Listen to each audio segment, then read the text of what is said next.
Hey everyone, it's Carissa Wiley at sprinkledwithglitter.com. Thanks for joining me today. Today I am sharing a card that I created with the brand new products from Kristina Werner's December 2024 release.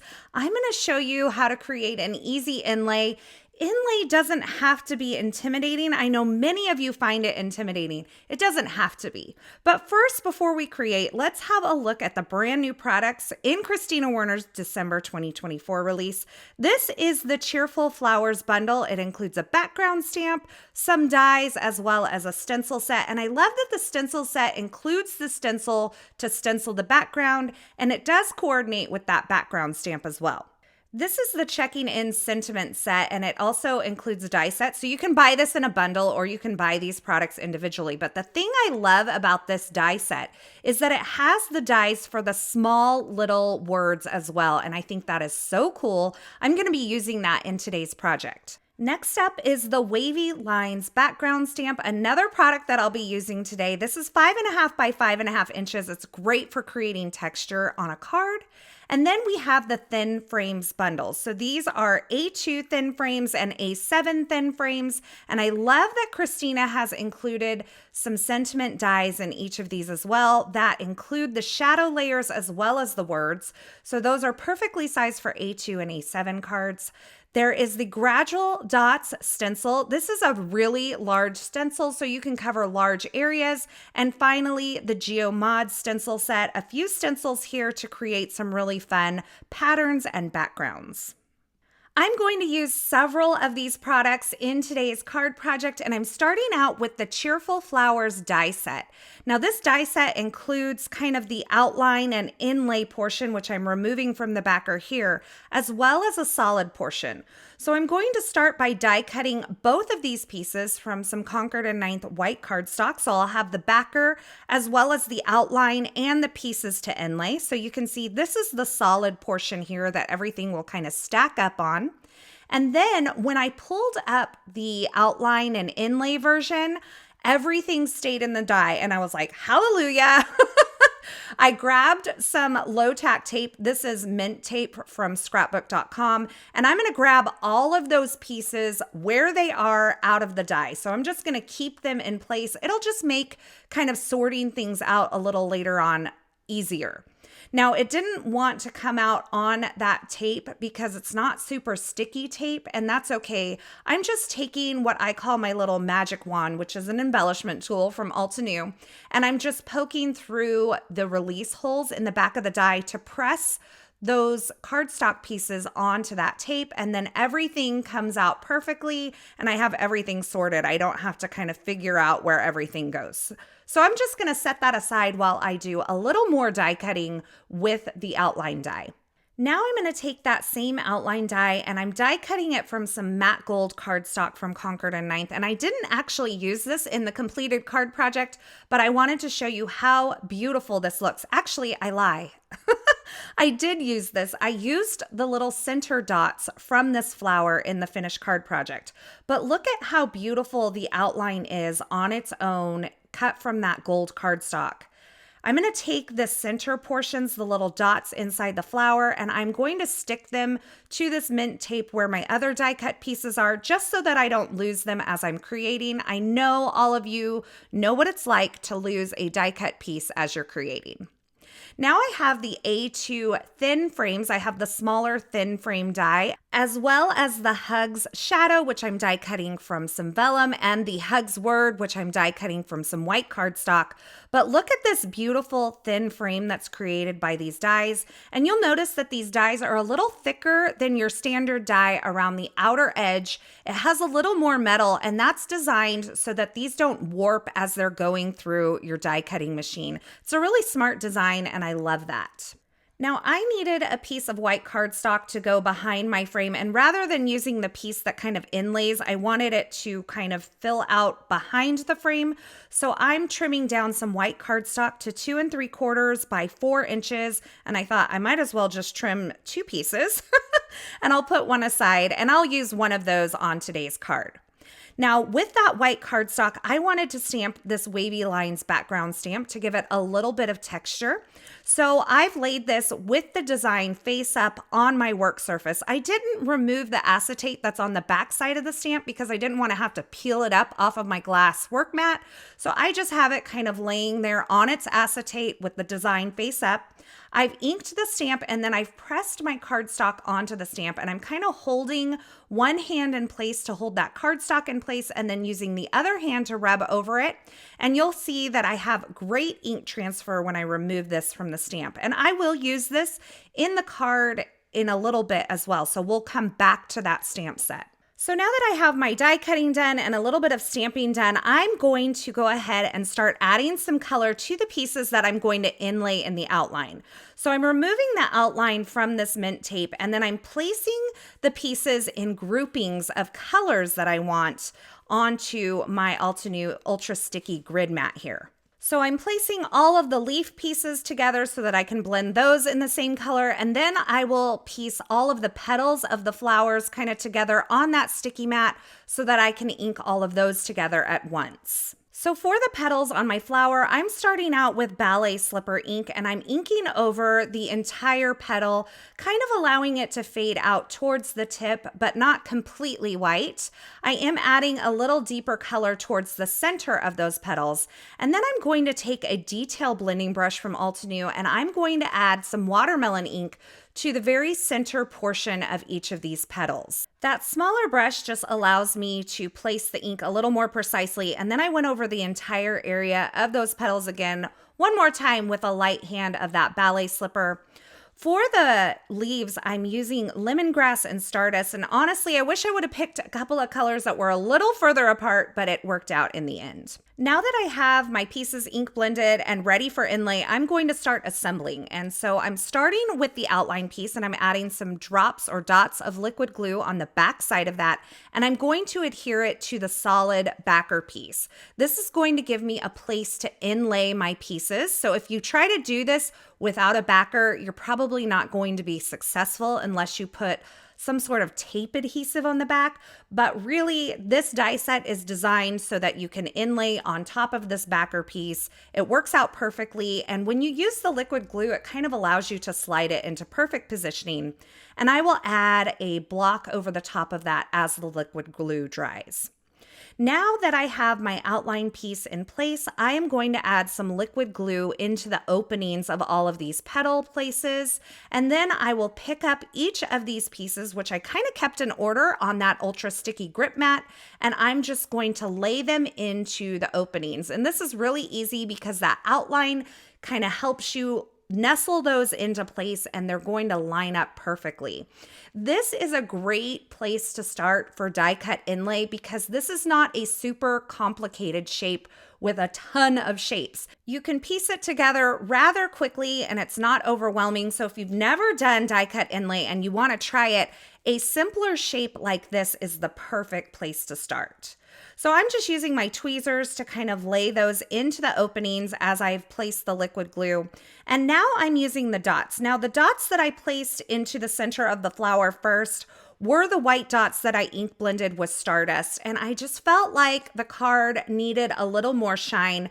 So in a bit, I'm going to actually go back and place the gold dots over the top of these. So the dots in the center of the flower will have a little more dimension than the other pieces, and that's okay with me.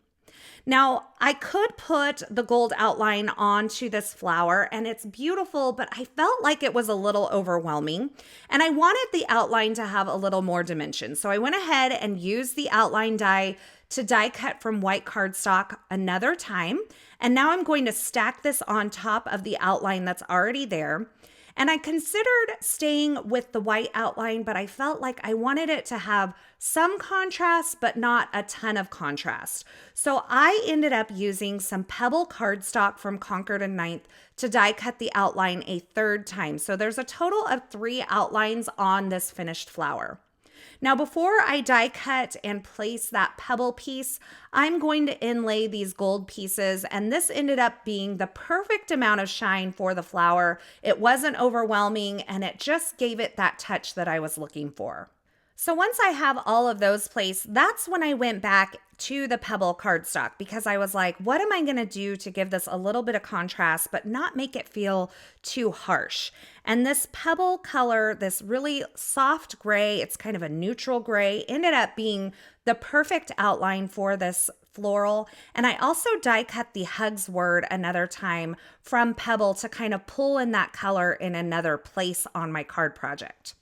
So now I'm flipping that Pebble piece over, adding some dots of liquid glue. I'm using Barely Art glue. I love this glue. I've been using it for quite a while and it lasts a long time. I love that it has the needle nose option for all of these more intricate die cut pieces. So I've just placed that on the back and then I'm going to line this up over the top. I like to pick it up off of my work surface and use the tips of my fingers to make sure that everything's kind of pushed into place along the edges. Once I have that kind of adhered, you can see it's under an acrylic block to dry over there. I'm going to start on my sentiment. And first I'm starting with the white layer of the Hugs word, and I'm placing it onto the vellum shadow layer that I die cut earlier. Then I will take the Pebble color of the Hugs word. I will add some liquid glue to the back of that, and I'll stack it up on top of that white die cut word that's already in position on the shadow layer. This is just going to give it a little bit of dimension without being too overboard. If you don't want to add the dimension to this, it would look great on the vellum just as it is. Once I have that ready for my card front, I am going to heat emboss one of the tiny sentiments from the Checking In Stamp and Coordinating die set. I'm using some blush cardstock along with Versamark ink to stamp it onto my cardstock.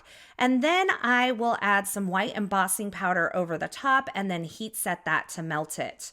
Then I can take the coordinating dies for these tiny little sentiments and die cut them. I wasn't sure which sentiment I wanted to use, so I chose a few of them and stamped them onto this cardstock, and then I used the coordinating dies to die cut them out. I ended up choosing the sentiment that says "Miss you so much." You can see I have another smaller sentiment there, but I love these tiny little dies that just die cut these small words perfectly. Bravo, Kristina, on that. They are like, that's my favorite. So I'm just running these through my Anna Griffin Impress die cutting machine. And then I'm going to take that die cut sentiment and with a brush that doesn't have any new ink on it, I'm just adding a little bit of shading. So you'll remember I used this detail brush on the center portion of those petals earlier. I have not re-inked the brush. I'm just using the ink that's already on there to add a little bit of depth and shading to the bottom of this die cut sentiment. So now that I have all of these pieces, I can start assembling my card. I'm starting with this A2 thin frame. I've added some liquid glue to the back of that, and I'm going to place it over this cardstock piece that I stamped earlier with that Wavy background stamp, Wavy lines background stamp. So I'll place that. And then I decided I really wanted to continue that wavy lines pattern onto the card base, but I didn't want it to be like a focal element. And so I have an ivory card base here. This is an A2 card base, and I've prepped the surface using a powder tool. Now I have that wavy lines background stamp face up on my work surface one more time. It's still on the acetate, and I'm inking up the stamp with some Versamark ink, and then I'm going to place my card base right onto that stamp, and I'm going to stamp this pattern onto the background of my card base. Now, once again, I am using one hand to kind of hold that cardstock in place and the other hand to rub all over to make sure I get this entire pattern transferred. And then I'm going to add some clear embossing powder over the top of this stamped image. So you really can't see a whole lot now. And honestly, with the clear embossing powder over the top, it's not like it's jumping out at you, but it does add just a tiny bit of dimension and a tiny bit of texture and allows that pattern to kind of continue from the focal area in the center of the card onto the entire card base. I think this is a really fun way to use a background stamp like this that has a lot of just simple texture and simple lines. It really does add just a little something extra to your card base. So I understand that it's not the easiest thing to see in the video, but I promise you it's there and it adds that beautiful touch of texture. And now that I have that ready to go, I'm going to start assembling all of the pieces together to finish off this card. Now I'm using quite a bit of foam adhesive on different elements for this card, but keep in mind if you don't want this card to be as dimensional, you can add these on with some tape runner or some liquid glue. For the flower, I'm adding that on with some foam adhesive to that center focal panel that I've created.